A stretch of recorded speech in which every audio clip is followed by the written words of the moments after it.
அந்த பிரபஞ்ச ஈர்ப்பு விதியினுடைய ரகசியங்களை எல்லாம் தெரிந்த ஒருவரை உதாரணம் சொல்லணும் அப்படின்னா, சிவபெருமானையே நடுங்க வைத்த சித்தர் நம்முடைய கரூர் தேவரை வந்து நம்ம சொல்லலாம். மிகப்பெரிய ஞானம் பெற்றவர், பல நூல்களை எல்லாம் ஆராய்ந்து தேய்ந்து தெளிந்தவர் அவர்.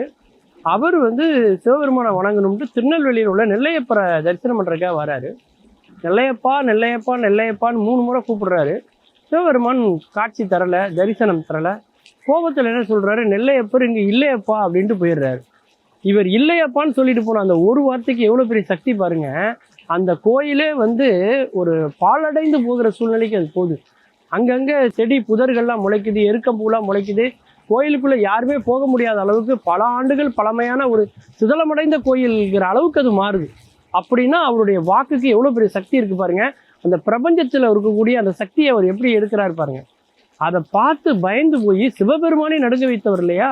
சிவபெருமான் என்ன பண்ணுறாரு, மானூருக்கு பக்கத்தில் அவர் போயிட்டு இருக்கும்போது அவரை வழி மறித்து, நீங்கள் தயவு செய்து திரும்பி வரணும், நான் வந்து நைவேத்திய நேரத்தில் இருந்தேன்,